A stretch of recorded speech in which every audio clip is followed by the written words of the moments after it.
Hey guys, Twitch JCB here. I would like to discuss with you on my experience with Lunistice.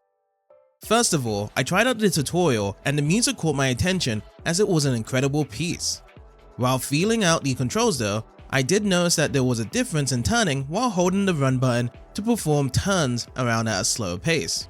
Preferably, I would be expecting characters in a 3D world to move accordingly right away rather than going the physics route as if they are like a car. Nevertheless, the tutorial was short and sweet and got me ready to try out the main game. The story opening starts off with a narrator explaining a full year of failure on a simulator and was hoping the next scout Hannah would be able to solve it. Then we get to jump into the first stage as my first expressions are seeing it's full of energy with its environment as we make our way to the end goal. The interaction of Hannah moving around in these stages are really crisp as we are able to run at fast speeds taking out enemies in the flash with our tail attack, which could also help out as an extra jump to get to another platform.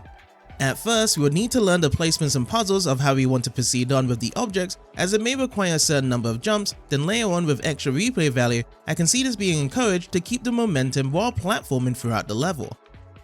The level design is rather straightforward, pushing us with a main route towards the goal while having sidetrack routes that may be visible or hidden at times to collect other goods along the way.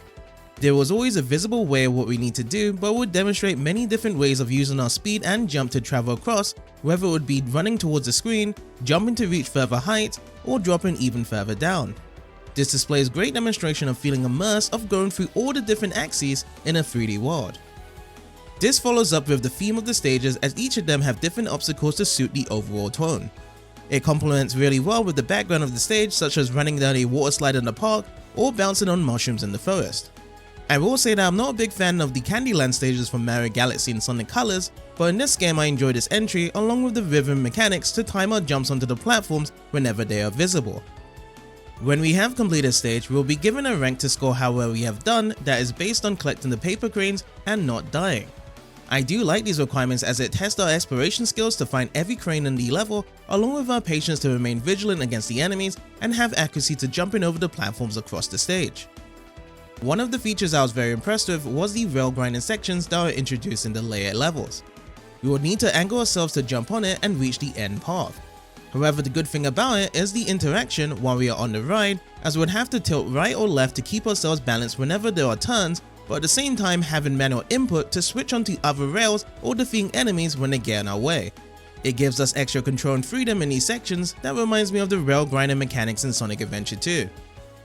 To fully complete the game, it is required to be collecting all the 4 letters scattered around the stage that spells out Hannah, to then collect the key and document in both acts for each of the stages. While at first I am not a fan of extra requirements like these to halt the progression on the first run, however I did like the extra exploration we were provided while taking these side routes as the platforming sections can be a bit more tricky and gets a further scope of how many extra routes we can take across each level. Grabbing the extra 2 characters as a reward in the end, Tori and Toki, does have their own differences in gameplay, but doesn't stray too far off from what we have experienced already with Hannah, as she is still my favorite character to choose from while trying out these stages again. Overall, Lunistice is a great 3D platformer that gives us full control of Hannah across the 3D environment to utilize a simple moveset across several stages, as it has the potential to become a great series further into the future. If any of you guys have any experiences with this game, feel free to share in the comments and I hope you have a wonderful day.